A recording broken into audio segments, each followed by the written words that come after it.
Welcome, everyone. Good evening, good morning, good afternoon, wherever you are. It is the 21st of August, year 2024. Welcome to Facebook Live. We are here with our panel today.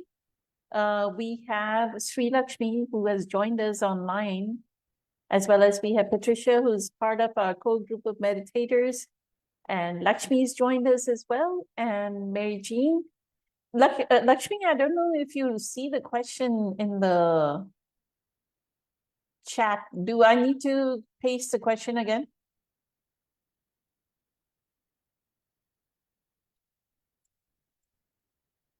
I think you don't see the chat, right?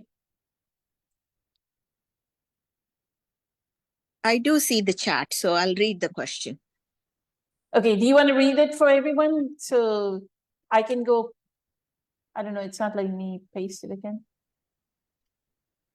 How do you let go of an incident where you felt totally wronged? This may seem silly, but something happened today and I can't seem to let it go, and I've been very upset all night. My fiance and I went to our community pool to swim, and there was a couple there blaring music very loudly, not just kind of loud where it's annoying and you can just deal with, but it is so extremely loud that you can't even hear your partner talking. My fiance, who's the kindest, sweetest man ever, approached them and kindly asked them to turn down the music, which they did not even speak or respond to him, and turned it down a notch, but the music was still ridiculously loud.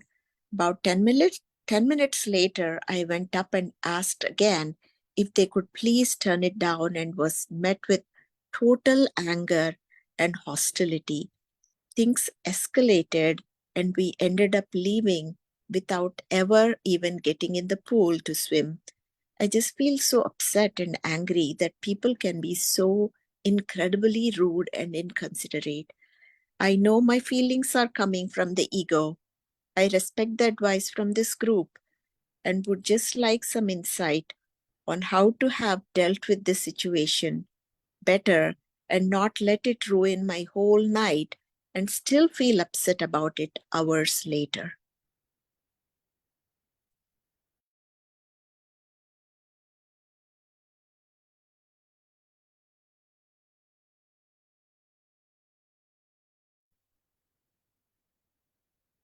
Thank you so much, Lakshmi. Beautiful. Did you want to say something about it? Do you have any advice for this person?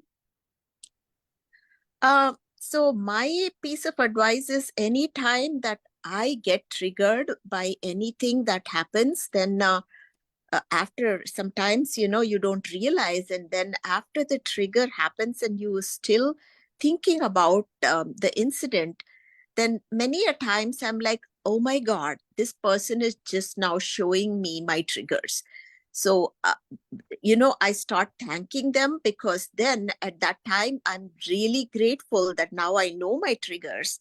So now my job is to dissolve those triggers. So, yeah, I understand that they were kind and all that, but obviously, we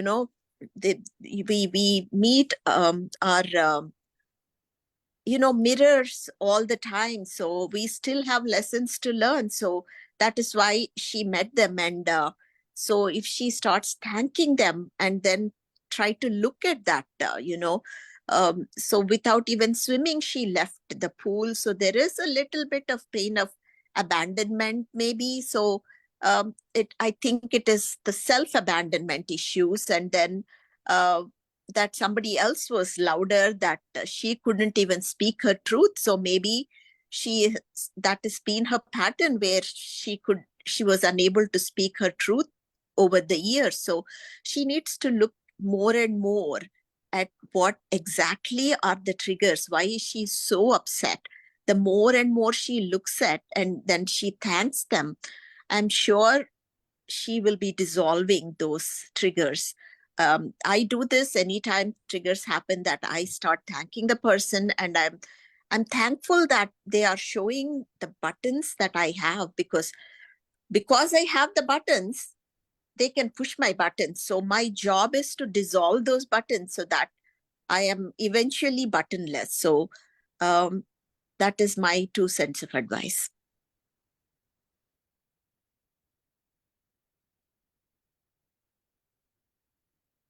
Beautiful. Thank you so much, Lakshmi. Anything else come up for you? Anything from Eckhart's teachings? I'll let you know when they come up. Let others start, and I'll definitely Okay. know when they come up. Yeah. Sure. Grateful. Always sweet and precious. Thank you so much for your input. The wisdom that comes from Lakshmi, always so sweet. Beautiful. Thank you. Patricia, do you want to say something about how do you let go of an incident where you feel totally wrong? This may seem silly, but something happened today that I can't seem to let it go. Yes, thank you so much. Lakshmi just hit it right on the nail, right? It's about looking inwards when something like this happens and really shake you. And then your ego is trying to say, well, I have the right to the quiet. Why aren't they considering me? You know, I came here to be peaceful and to swim, and so this is like the whole dialogue the ego is trying to build, to be righteous, to be right. But maybe they also think, oh, you know, it's a nice day. We have the right to express ourselves with the loudest music ever. And, you know, from their perspective, she was being annoying because she was telling them to, you know, lower, you know, lower the volume. It's like, we are outside. If you don't like it, you can leave, right? There might have been their perspective, but I do agree with Lakshmi that being thankful for showing, you know, the people were showing the person, the questioner, the triggers. And I experienced multiple times situations like this.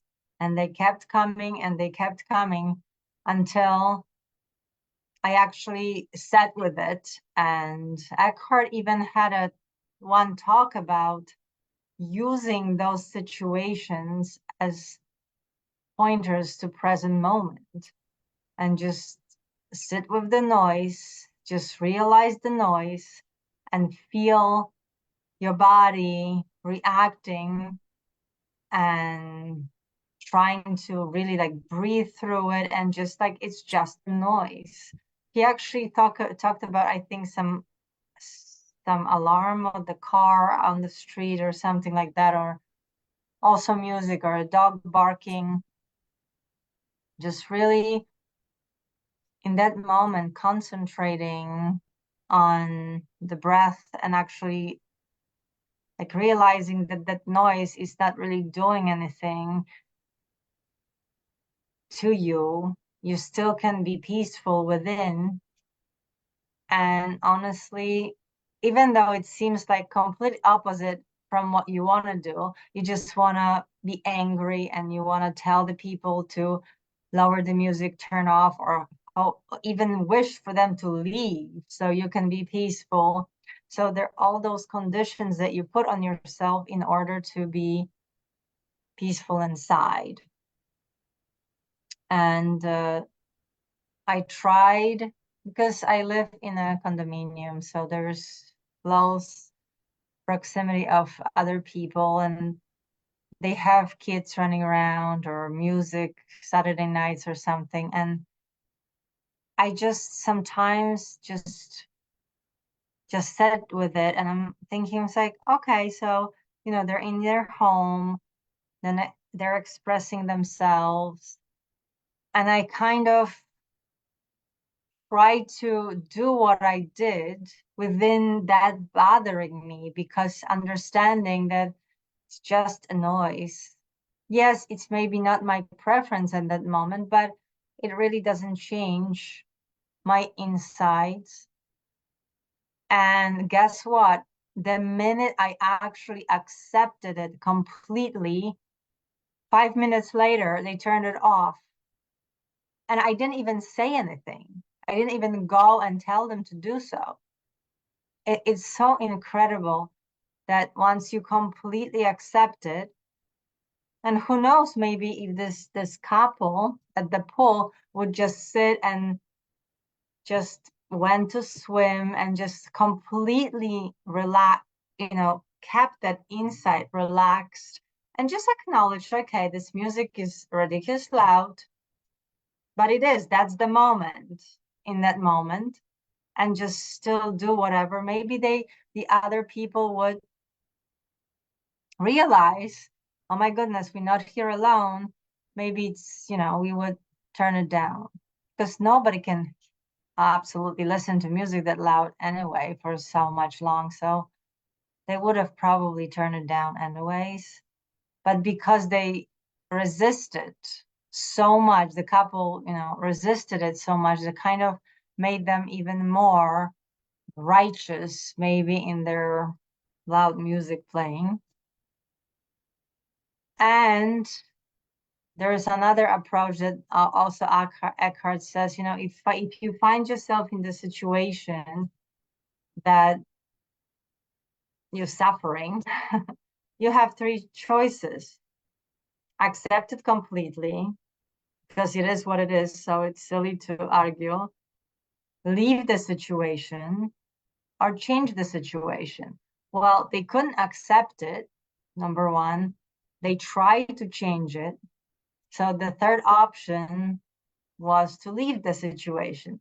So they did. So it's just doing that, though, without holding on to the grudge. I think that's what really was lingering and making them upset, that interpretation or ego identification, like how the other people dare to be rude and to be playing that music and then not to turn it down. So the story kept going over and over, because if they honestly just decided, okay, we try to change it, we really don't prefer that music being so loud, we can't even talk, and we really want to enjoy each other's company, let's change the place. It's just like, let's change it. There's obviously another place in the world that we can actually talk to each other, maybe go for a hike, do something else, without carrying that baggage of anger and resentment with them. So that would be my answer. Thank you.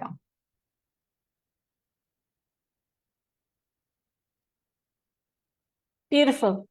Thank you. Thank you for sharing that, Patricia. And I actually, while you were talking about Eckhart, I pulled up the part where he talks about the car alarm. So he says, so whenever you feel negativity arising within you, whether caused by an external factor, a thought, or even nothing in particular that you are aware of, look on it as a voice saying, attention here and now, wake up. Even the slightest irritation is significant and needs to be looked at, needs to be acknowledged and looked at. Otherwise, there will be a cumulative buildup of unobserved reaction. And this could be the car alarm. And where is the car alarm? Okay, so he says, let's say you are sitting quietly at home. Suddenly there's a penetrating sound of a car alarm from across the street. Irritation arises. What is the purpose of the irritation? None whatsoever. Why did the mind create it? Because it holds the unconscious belief that its resistance, which you experience as negativity or unhappiness in some form, will somehow dissolve the undesirable condition. This, of course, is a delusion. The resistance that it creates, the irritation or anger in this case, is far more disturbing than the original cause that it is attempting to dissolve, is what he says. And I've heard Byron Katie say, whether it is rock and roll music or whether it is uh, what is it, rap? It is consciousness creating sound. So when we are saying, no, I don't want that sound, we are not realizing that there is consciousness in that sound as well.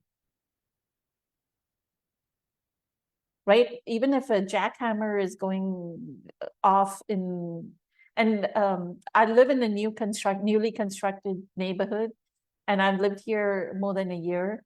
And so there've been like construction going on, right? Like the house next door or two doors down, there's construction going on. So you hear the pressure gun, when they're putting the roof, right? Constantly throughout the day, you'll hear the pressure gun, and it's loud. And I always remembered this part of Eckhart's teaching, and the fact that Byron Katie says, even that is consciousness. Whether you're hearing a bird chirping or whatever the loud noise is, right? Our mind said it is loud. So that is the first label. Instead of realizing that it is consciousness, there's consciousness in that sound. Can we become so still as to absorb that creativity of the consciousness in that sound, right? And that would have dissolved the whole irritation. The irritation would not have arisen at all. And as Lakshmi said, that this person is their greatest spiritual teacher. They're showing us our karmic accumulation, that we have this resentment towards sounds that we don't like, right? Because that's what we're saying, is if that is a sound, maybe it is rap music, or maybe it is, I like rap music, but they're playing rock and roll, or maybe I like rock and roll and they're playing rap music, or whatever kind of music these people are playing, which is not clarified here what kind of music it was, that it was so unbearable. So we are showing our identity. So yes, the person asked towards the end, is that my ego? Yes, it is my ego. When I say, I went up to them and asked them, and then the fact that they didn't turn down the music is showing us over and over again that, hey, we still have resistance. Like, the ego is trying to bring it up as resistance by saying, no, I don't want the music. That it's an undesirable condition, right? But that is what is that ego action, reactivity, is what is actually causing them to say, no, I wouldn't turn on the music. Our reactivity, like our personality, is constantly creating our personal reality, right? The moment our anger said, no, I don't want to listen to that music, the other is saying, no, look at what you have within you, right? That you have this hatred towards listening to music that you don't want to listen to. I think both of you said like really good, deep insights. Mary Jean, did you want to say something about this? Sure, thank you. Yes, I agree. I thought that was wonderful insights, and I haven't been on for a while, so I was just thinking I like Ashma's new look. So she's got new glasses and she looks wonderful. But yes, amazing insights, I thought. For me, there was just a couple things that I thought about. I, in particular, don't like really loud noise. I seem to just, I don't know, any loud noise, I just shake kind of. So, but my thinking was that, of course, our egos love to react and to find fault with things and in our environment, whether it's loud noises or complaining and that sort of thing, right? So, Byron Katie, going back to her again that you mentioned, she always said, when reality is such and we react against it, it's arguing with reality, which we lose all the time. So the loud noise is happening and we think this shouldn't be happening, right? And it already is, you know. And I like what Eckert says, and Patricia alluded to, is you leave the situation, right? You have those three choices, and then in the end you leave, you know, because fighting against anything strengthens what we fight against, strengthens the resistance, strengthens the original, and we become unconscious. Everybody has different degrees of consciousness, and so it may be that very unconscious people, for example, might like to play very loud music, and when we react against the unconsciousness that we're perceiving in others, then of course we become unconscious in the process, you know, and we can fight against that. So that's always something that I think about too. I still get triggered though. I mean, you know, not just by loud noises, but different things. But I'm aware of it. I'm not totally identified with my reactions. I'm aware of them, and it's not like I'm identified with my mind 100%. So I like the fact that I know that that reaction is happening within me. And it would be ideal if I didn't have a reaction, but I catch it soon enough, because your thoughts can just carry you away. And then next thing you know, you're on to a whole stream of thinking and you're lost, you know, and you can't have that present moment awareness, inner body kind of thing that Eckert alludes to. Yeah. So, yeah, interesting. Beautiful. Mhm. Yeah. Thank you. Thank You're you for welcome. your insights. Yeah. I agree with you that the ego is spinning up, because one part of the ego is that we are saying no to the sound, right? Instead of accepting the sound. And in the no to the sound, we said no to the sound, then we told these people to turn it down, which we can. There is something called, Eckhart always says, there's something called high quality no. So you can always, in presence, go walk up to the person and say, like, let me start off with one thing she says is Byron Katie that says that there's high quality yeses, but doesn't matter. High quality yeses and high quality nos. Yeah. Okay. Perfect. And so she says, my sweetest fiance, who's the kindest, sweetest man ever, approached them and kind of asked them to turn the music down. So over there, she's comparing her fiance. Already the ego has turned, there's another layer of the ego, right? My fiance is sweet, they are not. Right? The sweetest, kindest man went over and told. So that another comparison there. Yeah. Then okay, he went, told them. Then what they should have done is, whether they turned it down or not, they should have gone, okay, I accept this situation. I'm going to do my thing and I'm going to go enjoy my swimming, right? If I cannot talk to you, that's fine. We can just swim, enjoy our swim. It's a community pool. I'm going to do like what I would have done if I were swimming. I would have gone ahead and done my swimming. So not only did they not swim, so that's another part to it, right? Instead of doing that, they said they tried to do it again. And then I see another layer here where this person says things escalated and we ended up leaving, right? She I went up, asked again if they could please turn it down, and was met with total anger and hostility. Now, why were you met with total anger and hostility? Is because we had anger within, she went with anger. Even though she's saying he was the sweetest man, internally, we are always co-creating. This is a classic example, and the whole reason why I presented this is a classic example of what Dr. Joe Dispenza and the book Nature of Personal Reality say, which is our personality is always co-creating our personal reality. Our personality, so if I have anger within me, then I experience anger and hostility from another. There's not that they are angry and I'm not.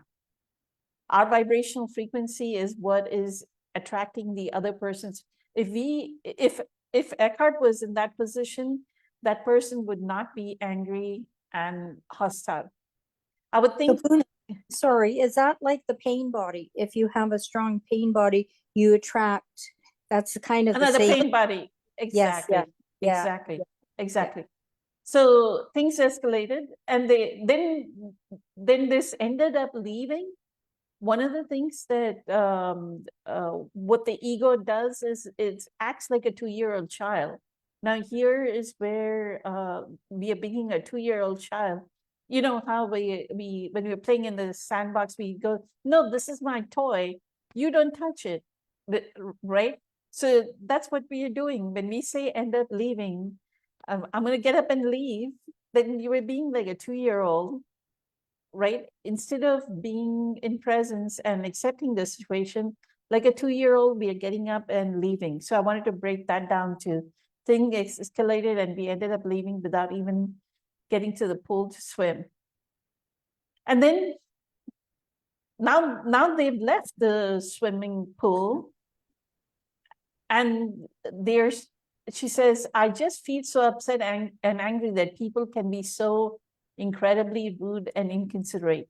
So here is a third layer of the ego where she says, so now we are labeling another and calling them that they are upset and angry, and people can be, so we are labeling people rude and inconsiderate, right? We are not bringing compassion that nobody can act beyond their level of consciousness. Those people are self-absorbed in whatever their activity is, and their activity is to listen to loud music. So they are going to act at their level of consciousness, and knowing that, we bring compassion to it instead of saying, I just feel so upset and angry. And so now, and then all that event happened, whenever it happened, we didn't let go. Like that story that Eckhart talks about, that two monks, Aikido and some two monks, they were walking across, and there was like a muddy swamp or something, and there was a woman in a kimono, and one monk lifted her and took her across the muddy whatever swamp area was, and then they started walking again, and the other monk says, why did you pick up that girl, right? And we are not supposed to touch women. And he said, I put that woman down hours ago. Why is she still in your mind, right? Why are you holding her So, in your mind? so I have another suggestion, because obviously we all carry, until we reach the stage of Eckhart, we are still work in progress. So I'm sure she is also work in progress. So identifying her pain body and naming her pain body is one thing that she can do, because anytime, say, she names her pain body as John, anytime her pain body comes up and say in this event, and she's sitting and unable to let go of whatever has happened, she can immediately know that, okay, John has come back again. So anytime she pays attention to that pain body, it is going to shrink a little bit. And then every time, you give more and more attention, and then of course it is going to shrink. So I like all the pointers that you and Patricia and Mary Jean were telling. So yeah, we are all work in progress. So I am not judging her in any way. I'm sure in that position, God knows what I would have done at that minute. So, because my mom always used to say that a thought at that minute is based on your karmic account. So at that minute, they chose to leave and not choose to swim. And enjoy. Yeah. Not choose to swim and enjoy. And it is absolutely okay. You just leave the place, and then every time it keeps bothering you, that they were so rude and all that, it keeps bothering you. Just be as a witness, like, I do that. I say the Sanskrit mantra, Aham Sakshi, that I am the witness. So the more and more I bring attention to that witness consciousness, then you are looking at the incident in a very detached way and not having any attachment towards that, because it is the attachment and the resistance that no, people should not behave like this towards me. It is what is causing so much pain. Yes, they behaved, and it's absolutely okay. So I think even Eckhart says that let it go through you. If a person insults you, let it go through you as though nothing has happened, because there is no ego there when you are letting it go through you. So yeah, these are the pointers that I just came up with. Thank you. Beautiful. Thank you, Lakshmi. Incredible. Grateful for the pointer. I think Sujata and you were doing that, right? Like you named your pain body initially years ago. You would say so and so came up. I think you're frozen, or is it me? Okay, I can see you now. Were you able to hear me, Lakshmi? No, Poonam, I have some problem with internet. I couldn't hear you. Okay, I know you have applied that. Sujata and you used to do that, right? Name your pain body. Yes, yes, yes, It's a practical Yeah. application. Yes. Like you've used yes, it before. absolutely. That's why you Yes, I suggested it. have. Yes, I have. Yeah, I still Beautiful. use it. Beautiful, Yeah. beautiful. Thank you, thank you, thank you. Yeah. So lots of good suggestions. I know Patricia went off video. Patricia, do you have anything else?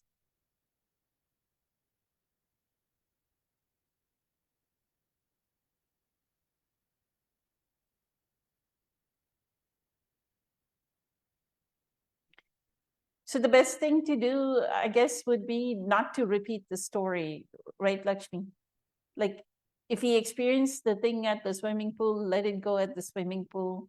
We're done with Yeah, it. I mean, if it comes up, it's the ego, so it will come up. The mind will take you to the past, and so just keep becoming aware. Keep the more and more awareness you bring to that incident, it will dissolve, and you will be doing such a huge favor to yourself, and then you will even start thanking the people for for this opportunity that she could dissolve this pain body inside her, and then the neuronal network, because neurons that wire together fire together, so now the neuronal network is also dissolving. So in all these things that are happening, she realizes what a big gift that these people are. Huge gift that these people are playing that Beautiful. loud music. Beautiful. Thank Yeah. you so much. The other thing that I do if I experience what is so-called negative, right? I sit with myself before I post something on social media or even ask somebody else, right? I think to myself, if I were to repeat this to, let's say, something happened at work, and if I were to repeat it to my coworker, right, as an incident, then I feel, what is the ripple effects of me telling this person? This person is going to get into a negative state about, like, let's say I have a coworker A and a coworker B. I had something happen with coworker B, or an incident happened with coworker B, right? Now I need to, the ego will say, I need to go talk about this, right?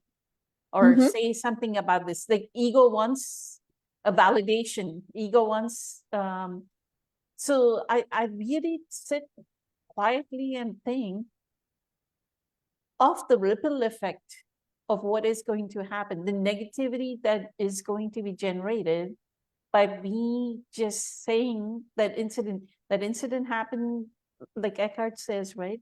Nobody can act beyond their level of consciousness. So that person did what they did. Forgive them, right?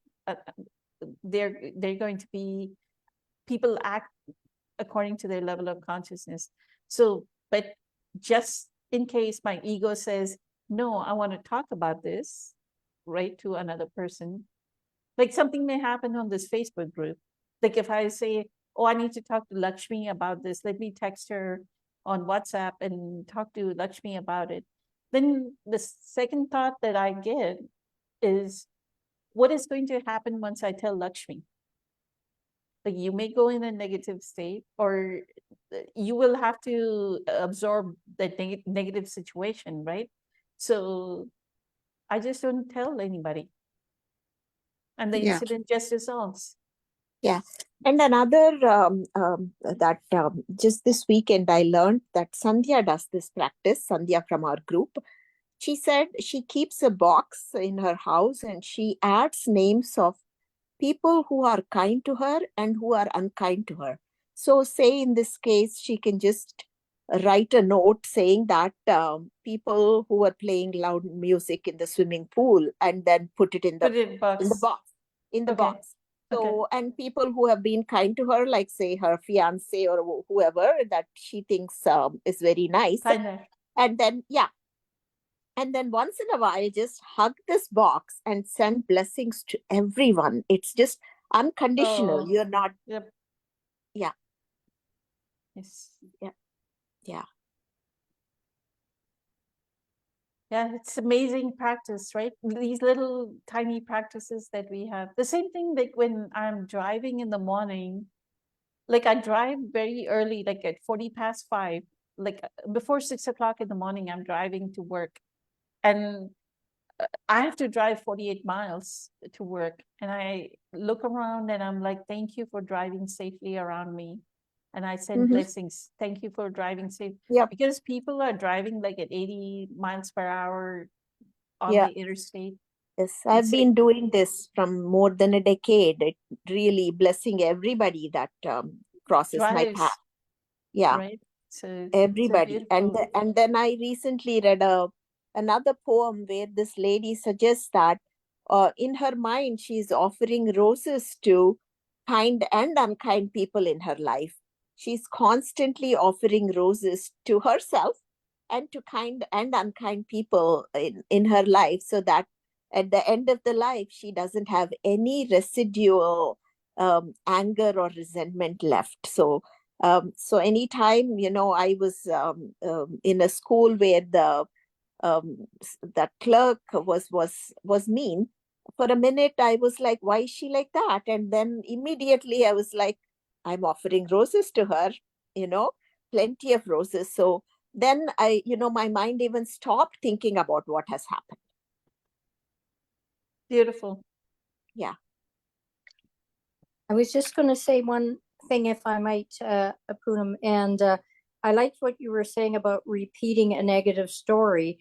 And Abraham, talks about that, but it's like, if it doesn't make you feel good, and then, you're talking to somebody and then it brings back the whole incident and you have that negative energy, and then the other person's not feeling good. And I catch myself doing that quite often, repeating, well, not quite often anymore, but I will on occasion be repeating a negative story or something that happened. And I'm thinking, what's the whole use of this repeating a negative story? I'm bringing myself back to that energy.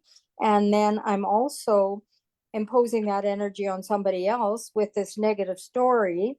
And there's no point, right? But yet, somehow, I don't know, I catch myself doing that, not as much, but sharing negative stories. I mean, it really is, it's not necessary. And of course it brings you back to that same energy, and it's repeated, right? Which is what you said.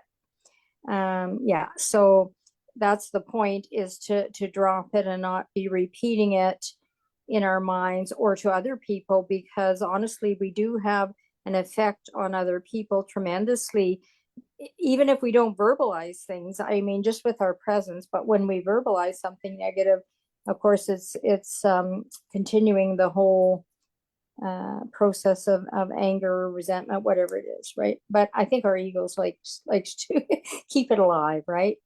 So that's one point that I really liked you saying. Yes. And that's the part, Dr. Joe has this in the breaking the habit of being yourself. And even April has suggested this, right? She thinks a negative thought and immediately she would go stop, right? Dr. Joe's suggestion in breaking the habit of being yourself is to say the word change. He, even a part of his progressive workshop, he has this meditation that's based on beliefs and perceptions, where he says, change. I'll say change, then you say change. And then like, we have to think of the belief, like the belief that these people are so rude and inconsiderate. That's a belief, right? So the moment the thought comes, the picture of that situation comes, and we go rude and inconsiderate, you say change. And the more you say change, then you go, okay, maybe that was just one occasion. Normally this person is not rude and inconsiderate. Just because one day they were rude doesn't mean that's their normal behavior kind of thing. Then, as Lakshmi says, I also, when some situation comes up and the person is showing me, like when I know it's my ego that wants that validation, right? Like I want to go tell somebody, hey, this situation happened. My ego wants that validation. I then turn it around and go, no, that human being is an angel in disguise. They are showing me, just like Lakshmi said, they're showing me my ego. Why am I getting, why is there a rub about that situation, right? I don't need to have a rub about that situation. And now, like with Dr. Joe's meditations, he constantly in his meditations, he keeps saying, what would love do? What would love do? Right? Would love do any of this? No. Love wouldn't do it. Love would just love. Love would love the people that are being upset and angry. So that's another prompt. Like I would go, I mean, the ego came up, one thought, and then I go, they are an angel in disguise. And what would love do? Love would just love them unconditionally. So I'm going to love them unconditionally. Yes, let them do what they're doing. So Patricia, you went off Zoom video. Did you want to share something, Patricia? I hope Patricia did not fall asleep. Any last words, Lakshmi? Maybe we can close early today. Any last words, Lakshmi? Any more words of wisdom? I just want her to pay attention to where she's feeling this pain, and then just breathe into that. The more she focuses on breathing, lowering her breathing and focusing on that, I think slowly she'll be able to dissolve this pain of hers. So, yeah, just bring herself to the present moment every time her mind goes back to that incident, because it's the human mind, right? If it is a deer and then the deer saw a tiger and then she eventually ran off from the tiger, that deer won't be repeating the story again and then telling the other deer, look what happened to me. Can you believe it? I ran into the tiger. And but we humans do that all the time. So and so just forgive yourself, completely forgive yourself for the way you reacted, and then start sending forgiving energy towards them. And yeah, just feel where that tension, where do you feel that? Do you feel it in your stomach? Do you feel it in your heart? Where exactly do you feel it? And the more you breathe into that, then that chakra which it is associated will also start spinning, because the blockage has happened. So she'll be doing a huge favor to herself through this exercise and in letting go of what happened to her. Beautiful. Thank you. Yeah. Thank you. Thank you so much. So Thank we you. will be having, Mary Jean, I wish you would join us. We are reading A New Earth. 1 week we read A New Earth during group meditation. The following week we read The Power of Now. And the third week we do the group meditation as a group discussion. So if you want to read A New Earth, and actually, when I say we are reading, and this is a public service announcement, we are actually going line by line and reading. Somebody from the group reads the passage, and then we discuss it, reads the passage. Then another person from the group reads the passage, and then we discuss the depth of, like, what did we resonate in that passage with, right? And then we Yes, move I'm on. going to try to do that. When I say try, I am. Will it be Friday you do that then on the Yes. power? Yes, yes, yeah. And So, it's up Are to- you up to- are you in Pacific time? I'm in Mountain, and so like 6 o'clock. You start at 7, right? On Fridays, yep.